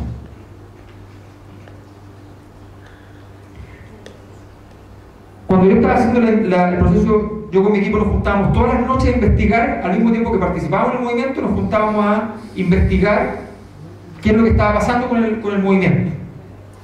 Y tratábamos de explorar hipótesis, buscar soluciones, ¿ya? Estuvimos buscando muchas cuestiones. Además no puedo ver la secuencia porque yo fui escribiendo los textos correspondientes a distintos momentos. Y hay distintas interpretaciones que se parecían unas con otras, pero no eran exactamente iguales, y hay distintas lógicas que empiezan a aparecer. Entonces es interesante hacer el trabajo de donde uno se reconstruye la propia argumentación, en el fondo. Siempre hay que ir escribiendo en todo momento, ¿eh? Siempre escriban todo, no importa lo estúpido que les parezca 2 meses después. Porque ahí hay parte, porque uno también es parte de un proceso. Entonces, nosotros investigamos, estábamos ahí en la cuestión. Y cuando nos queda claro que lo que está en juego de fondo es una crítica social, un malestar respecto al modelo, ya el punto era, entonces, aquí cómo transformarlo en algo que efectivamente se anule.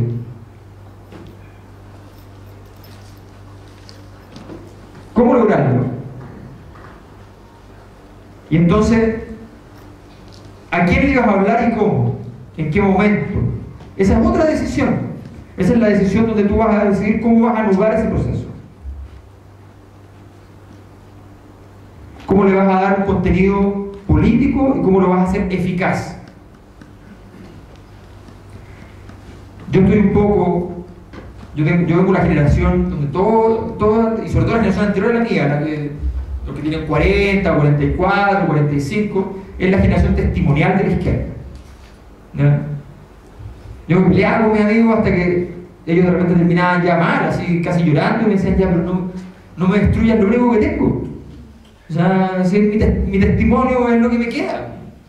Si fuimos derrotados, o sea, luchamos contra la dictadura, estuvimos en el frente, en el MIR, estuvimos aquí, allá, ¿ya? Y de repente fueron otros los que se llevaron la cuestión para la casa. Entonces, déjame ser, pues déjame tocar la guitarra, ¿cachai? Déjame tranquilo. ¿Ya?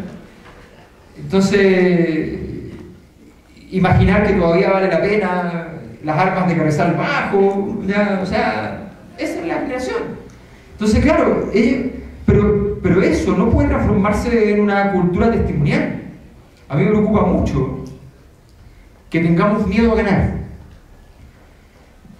Lo he investigado un poco, no puedo decir que lo he investigado mucho, pero tengo la sensación, eso además lo hemos trabajado con alguna gente de psicología, tengo la sensación de que efectivamente hay una especie de temor a ganar. Al miedo a que pasado mañana yo me pueda convertir en ese otro al que tanto odio, que es ser miserable y siempre gana. Dado que en Chile ganan los miserables, yo no quiero ganar para no ser miserable. Es una lógica que nos hace mucho daño, pero es una lógica. En vez de hacer la lógica opuesta, decir, bueno, yo quiero ganar, pero sin ser miserable, ¿no? Mejor no exponerse a ganar. Yo creo que lo más importante ahora, y en ese sentido yo me distancio mucho de la tesis de Salazar, es que ahora es cuando. Ahora, este año, el próximo, con suerte medio año después del próximo. ¿Ya? Pero hay una ventana muy abierta bajo determinadas condiciones, más cerrada, dependiendo de la semana, durante todo el proceso. El 2011 fue igual. Había 2 semanas donde decíamos esta cuestión se pudrió, fuimos a la mierda, todo en el suelo llorando, qué sé yo. A la semana siguiente la cuestión florecía, la cuestión es bien complejo saber. Bueno, veamos. Pero hay una ventana. O sea, los que están llamando a ahora tenemos que retirarnos de escena, ir a prepararnos para que en 15 años... No, compadre.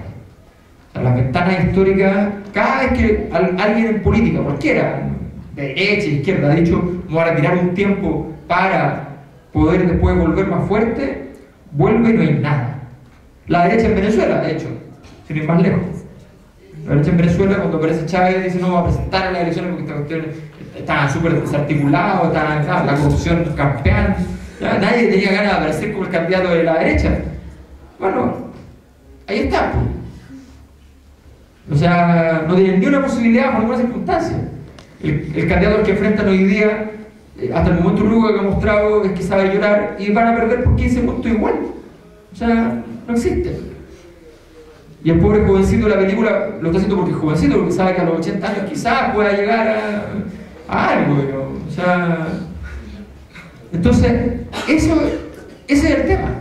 Nunca, por eso los políticos son seres raros, digamos, porque no se retiran nunca de la escena. Están siempre ahí jodiendo. ¿No?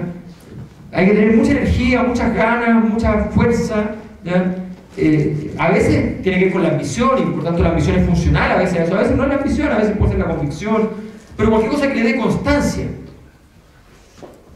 Los políticos no son los que saben hacer políticas públicas, los que saben hablar, los políticos que están todo el día en eso, ¿ya? Todo el día. Se olvidaron del nombre del hijo, pero no importa, ¿ya? La otra vez le hicieron una pregunta en un programa así de magacinesco a Fubino Novoa, le dijeron: ¿cuántos hijos tiene usted? 12, dijo, 12 hijos. 12. Deme los nombres de todos. Bueno, Ay, 11, a ver, nunca se acordó del 12. Pero sí es posible. 12 hijos y políticos, no te sabes los nombres. O sea, es como una combinación natural, digamos. Imposible. Si el tipo está todo el día en el Congreso, se sabe el nombre de los 120 diputados, de todos los senadores, ¿ya? Y todos los que han estado, además, ¿ya? Pero el hijo, a menos que el hijo sea diputado, ¿qué va a ocurrir? ¿Ya? O sea, tiene que acontecer. Entonces, bueno, de eso se trata. Yo lo que los invito es a encontrar esos lugares donde uno puede ir anudando los procesos, para que no sea tan fácil retroceder, que te hagan retroceder, ¿no? Ese es el camino que hay que transitar probablemente, y ese camino incluye el conocimiento. El conocimiento no solo es funcional a nuestros intereses, porque a veces el conocimiento puede transitar por cualquier lado y te va a terminar sirviendo, ¿no? Pero el conocimiento tiene que estar finalmente también al servicio de nuestras visiones de mundo. Esa es la invitación que puedo hacerle, y ahora vamos a conversar para que podamos discutir.